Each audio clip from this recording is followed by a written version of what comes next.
औपनिवेशिक काल के दौरान लिखे गए भारत के इतिहास का प्रारंभ सिंधु घाटी सभ्यता से होता है। ये झूठ फैलाया गया कि जब इस सभ्यता का अंत हुआ तब आर्यों ने भारत पर आक्रमण किया और उन्होंने वेदों की रचना की।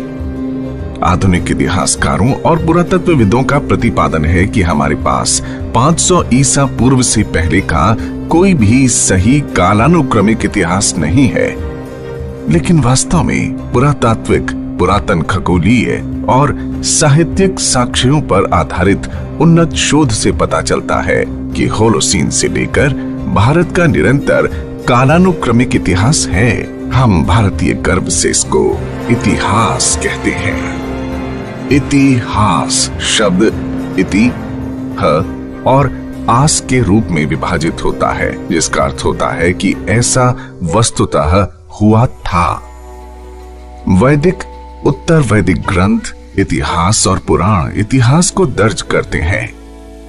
आज इतिहास की परिभाषा वो है जो भारत में औपनिवेशिक इतिहासकारों द्वारा प्रस्तुत की गई थी, जिन्होंने बिना किसी सबूत के हमारी प्राचीनता पर संदेह किया।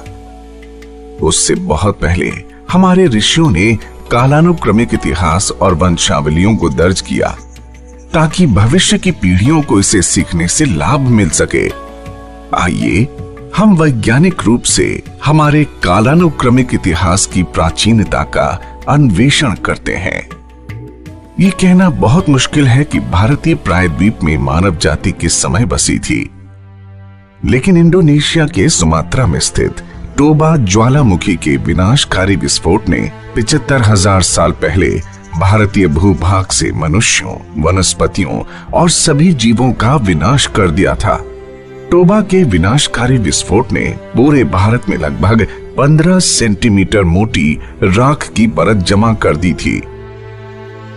कुर्नूल जिले के ज्वालापुरम के पुरातात्विक स्थल में टोबा विस्फोट की घटना से पहले और बाद में मानव निवास का प्रमाण मिलता है। संभवतः कश्मीर और हिंदू कुश पर्वत की पहाड़ियों में रहने वाले कुछ ही लोग बच पाए होंगे। धीरे धीरे उत्तर पश्चिमी और उत्तर भारत उन बचे हुए लोगों के आवास स्थल बन गए। इस प्रकार सप्त सिंधु क्षेत्र और सरस्वती नदी वैदिक सभ्यता की जन्मस्थली बन गई। पुरातात्विक विभाग ने पूर्वी उत्तर प्रदेश के लहुरा देव झील के तट पर प्रारंभिक कृषि का समय 13,000 ईसा पूर्व से 7,300 ईसा पूर्व तक कार्बन डेटिंग द्वारा निर्धारित किया है। खंबात की खाड़ी का ये प्राचीन शहर वास्तव में द्वारवती शहर था, जिसे 11,100 ईसा पूर्व के आसपास विश्वकर्मा द्वारा बनाया गया था, और ये शहर 9,400 से 9,300 ईसा पूर्व के आसपास समुद्र में समा गया। 10,200 ईसा पूर्व से 9,400 ईसा पूर्व तक मेल्ट वाटर पल्स 1B का समय था। इस द्वारवती शहर से प्राप्त एक प्राचीन लकड़ी के टुकड़े का समय 7,500 ईसा पूर्व निर्धारित किया गया है। तमिलनाडु में प्राचीन पूमपुहर शहर की जलमग्न संरचना 9,500 ईसा पूर्व के आसपास की है। हिसार में भिराना के पुरातात्विक स्थल को भी 7,570 ईसा पूर्व का माना गया है। पाकिस्तान के बोलन दर्रे के पास मेहरगढ़ के कृषि स्थल 7,000 ईसा पूर्व के हैं। हरियाणा के प्रसिद्ध राखी गढ़ी के कुछ अवशेष 6,500 ईसा पूर्व के हैं। पुरातत्व खगोलीय साक्ष्यों के आधार पर 14,500 ईसा पूर्व में ब्रह्मा का समय निर्धारित किया जा सकता है, क्योंकि 14,500 ईसा पूर्व के आसपास दक्षिणायन धनिष्ठा नक्षत्र में था। 1,000 साल बाद ऋषि विश्वामित्र ने 13,500 ईसा पूर्व के आसपास श्रवण नक्षत्र में दक्षिणायन को देखा था, जैसा कि महाभारत में वर्णित है। इस घटना को विषुव का अयन चलन या प्रीसेशन कहा जाता है। लगभग 26,000 वर्षों के चक्र में पृथ्वी के अक्ष के घूर्णन के अभिविन्यास में क्रमिक बदलाव को विषुव का अयन चलन कहा जाता है, क्योंकि विषुव के साथ सूर्य की वार्षिक गति के विपरीत निर्धारित सितारों के सापेक्ष ग्रहण के साथ साथ विषुव पश्चिम की ओर बढ़ता है। इस प्रकार विषुव या संक्रांति 960 वर्षों में पश्चिम की ओर एक नक्षत्र अर्थात 13.2 डिग्री को पार कर जाती है। वैदिक साहित्य में कई संदर्भ मृगशिरा से रोहिणी नक्षत्र में उत्तरायण के अयन चलन का संकेत देते हैं। प्रजापति दक्ष और उनकी 27 बेटियों की वैदिक कथा स्पष्ट रूप से 28 नक्षत्रों की मृगशिरा आदि सूची को इंगित करती है, जो 11,200 ईसा पूर्व के आसपास वैवस्वत मनवंतर की शुरुआत के साथ मेल खाती है। उत्तरायण मृगशिरा नक्षत्र में 11,200 से 10,200 ईसा पूर्व के आसपास था और रोहिणी नक्षत्र में 10,200 से 9,200 ईसा पूर्व के आसपास था। उत्तरायण 9,200 से 8,200 ईसा पूर्व के आसपास कृतिका नक्षत्र में था। अथर्ववेद के नक्षत्र सूत्र को 9,200 से 9,000 ईसा पूर्व के आसपास पुनः संकलित किया गया था और नक्षत्रों की सूची को कृतिका नक्षत्र से पुनः प्रारंभ किया गया। उत्तरायण जब कृतिका नक्षत्र में था तब अधिकांश संहिता, ब्राह्मण और आरण्यकों को उनके अंतिम रूप में संकलित किया गया। नक्षत्रों की सूची अश्विनी नक्षत्र से ही पुनः आरंभ होती है। जब उत्तरायण 7,200 ईसा पूर्व के आसपास अश्विनी नक्षत्र में स्थानांतरित हो गया था। तैत्तिरीय ब्राह्मण इंगित करता है कि 12,000 से 11,300 ईसा पूर्व के आसपास देवता और असुरों के बीच एक बड़ा संघर्ष हुआ, जब अभिजीत यानी वेगा एक ध्रुव तारा था। शिशुमार तारा मंडल का कश्यप तारा, जो कि ग्रामा ड्रैकोनिस है, 11,000 ईसा पूर्व के शुरू में उत्तर ध्रुव पर था। ये 8,800 से 8,700 ईसा पूर्व के आसपास भी उत्तर ध्रुव पर था। शिशुमार तारा मंडल का सिर इस दौरान उत्तर ध्रुव पर था। तमिल संगम साहित्य हमें सूचित करता है कि ऋषि अगस्त्य ने 11,250 ईसा पूर्व के आसपास पहला संगम बुलाया था। कैनोपस तारा कन्याकुमारी में रहने वाले लोगों को 11,000 से 10,000 ईसा पूर्व के आसपास पहली बार दिखाई दिया, जिन्होंने इस तारे का नाम अगस्त्य रखा। कश्मीर घाटी एक हिमरूप यानी ग्लेशियल झील थी, जिसे ऋग्वैदिक काल में सतीसर के नाम से जाना जाता था। यह हिमरूप यानी ग्लेशियल झील 12,700 से 11,500 ईसा पूर्व के आसपास मेल्ट वाटर पल्स 1 की अवधि के दौरान निर्मित हुई। वराहमूल यानी बारामूला दर्रा हिमनदों यानी ग्लेशियर्स के पिघले हुए जल को रोक रहा था। नीलमत पुराण दर्शाता है कि कश्मीर घाटी एक बड़ी झील थी, जो वैवस्वत मनवंतर के दौरान आवासीय स्थल के रूप में विकसित हुई। 11,200 ईसा पूर्व के आसपास लगातार बारिश के बाद और विशालकाय उल्कापिंड के पृथ्वी से टकराव के बाद आए बड़े पैमाने पर भूकंप ने बारामूला दर्रे को खोल दिया था और सतीसर का पानी कश्मीर घाटी से बाहर निकल गया, जो मध्य, सिंध और गुजरात क्षेत्रों में भयंकर बाढ़ का कारण बनी थी। यह विनाशकारी बाढ़ वैवस्वत मनु के शासन काल में आई थी। वैदिक सरस्वती नदी की उत्पत्ति बद्रीनाथ के पास प्लक्ष प्रस्रवण में हुई थी और ये पृथुदक अर्थात पेहोवा तक बहती थी। इसके बाद वैदिक नदी सरस्वती ने कुरुक्षेत्र से दक्षिण पश्चिमी दिशा पकड़ी और हिसार, सांभर झील, पुष्कर और जोधपुर से प्रवाहित होते हुए कच्छ के महान रण तक बहने लगी। 11,200 ईसा पूर्व में बड़े पैमाने पर भूकंप के कारण सरस्वती ने अपना मार्ग बदल लिया और कुरुक्षेत्र, सिरसा से कालीबंगा और अनूपगढ़ तक पश्चिम की ओर बहना शुरू कर दिया।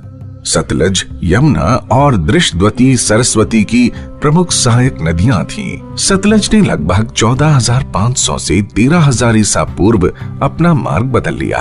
भारतीय प्रौद्योगिकी संस्थान IIT कानपुर ने OSL पद्धति के आधार पर 13,000 ईसा पूर्व में सतलज नदी के पुरातात्विक मार्ग को दिनांकित किया। यमुना और दृष्टवती सरस्वती नदी की सहायक नदी बनी रहीं। वैदिक काल में यमुना की 2 धाराएं थीं, यमुना की एक धारा पश्चिम की ओर बहती थी और सरस्वती में विलीन हो जाती थी, जबकि एक अन्य धारा पूर्व की ओर बहती थी और प्रयाग में गंगा नदी में विलीन हो जाती थी।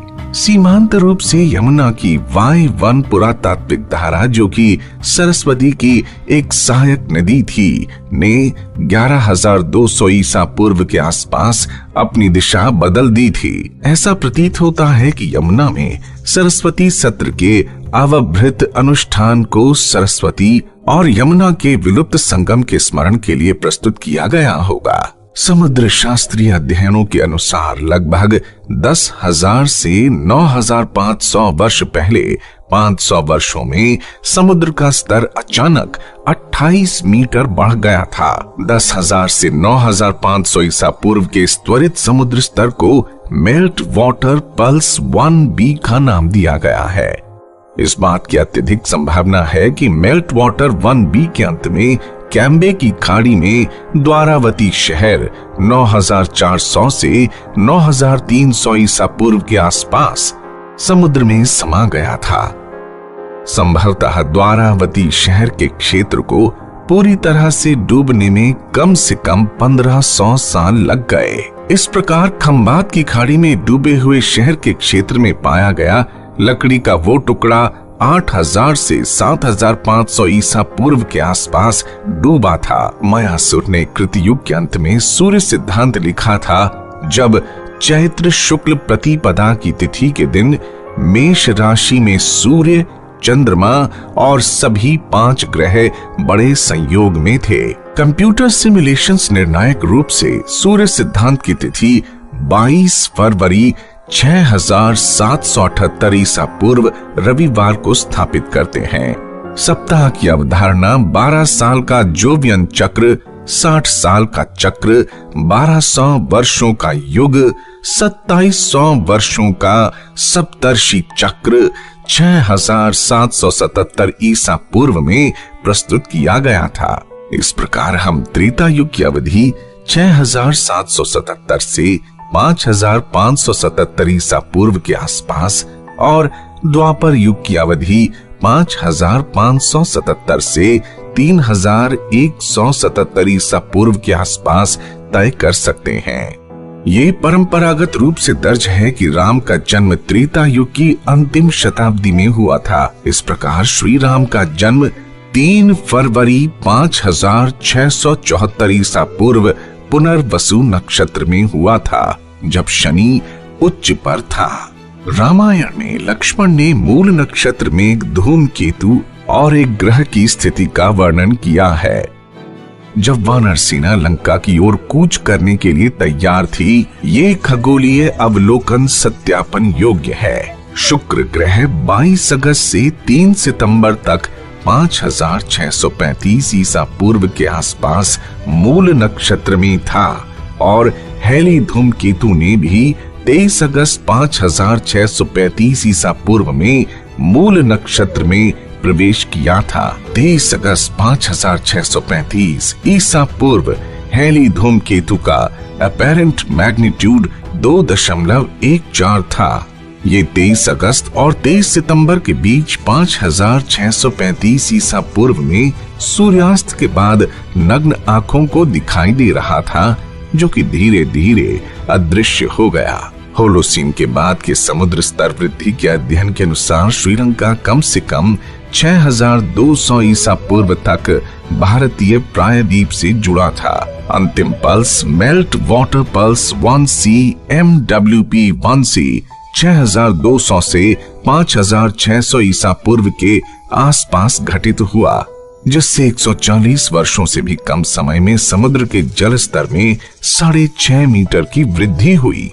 जाहिर है राम सेतु का क्षेत्र MWP 1C के दौरान समुद्र से डूब गया था।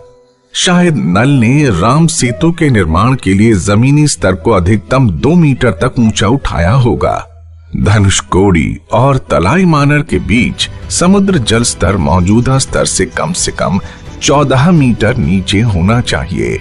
इस प्रकार रामायण के युग को 5,677 से 5577 ईसा पूर्व के आसपास स्थापित किया जा सकता है।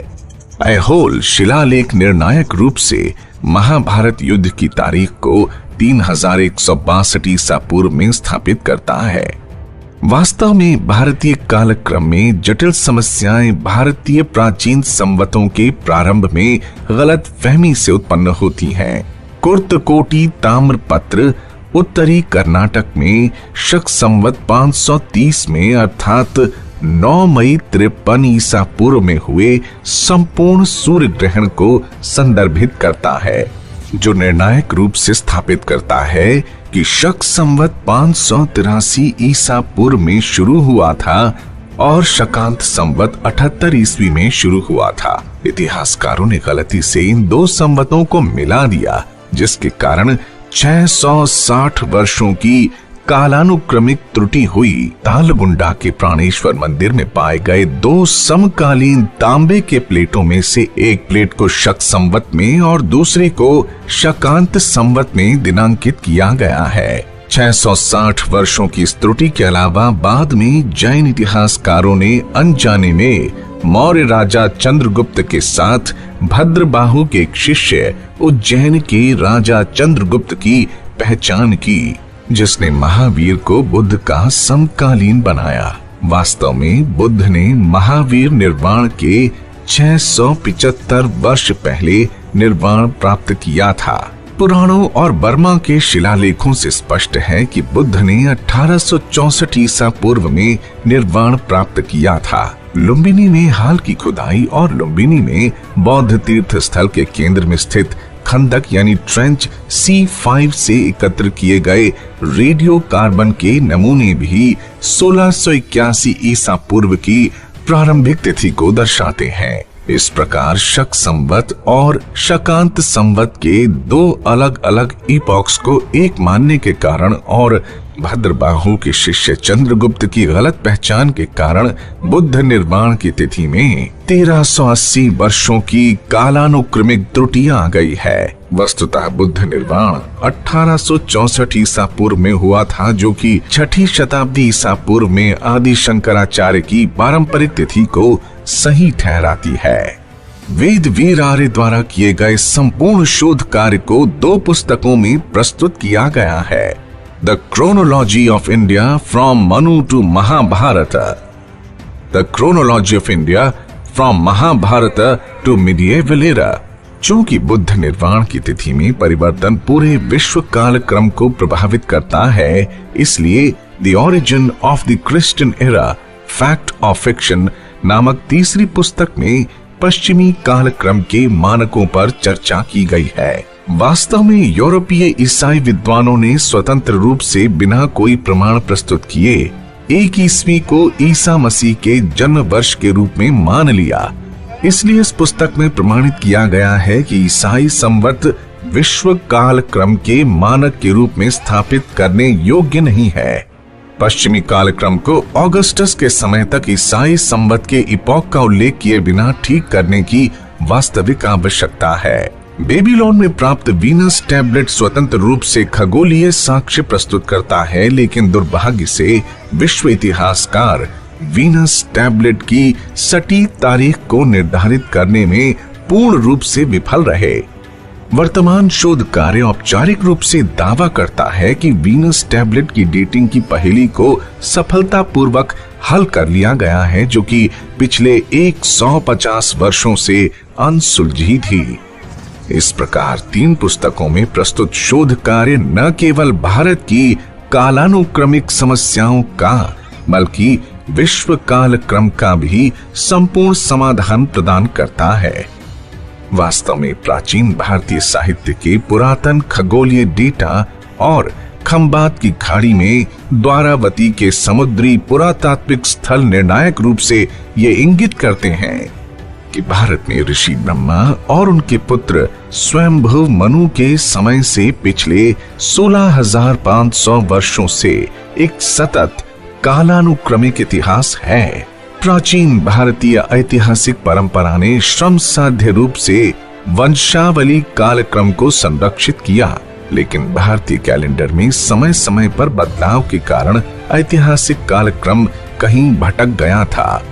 यह शोध वैज्ञानिक रूप से भारत के कालक्रम को मायासुर के सूर्य सिद्धांत और कृत युगांत के काल को 6778 ईसा पूर्व में शीट एंकर के रूप में फिर से स्थापित करता है। आश्चर्यजनक रूप से हमारी मातृभूमि एकमात्र सबसे प्राचीन निरंतर सभ्यता है जिसकी उत्पत्ति 14,500 ईसा पूर्व में हुई थी।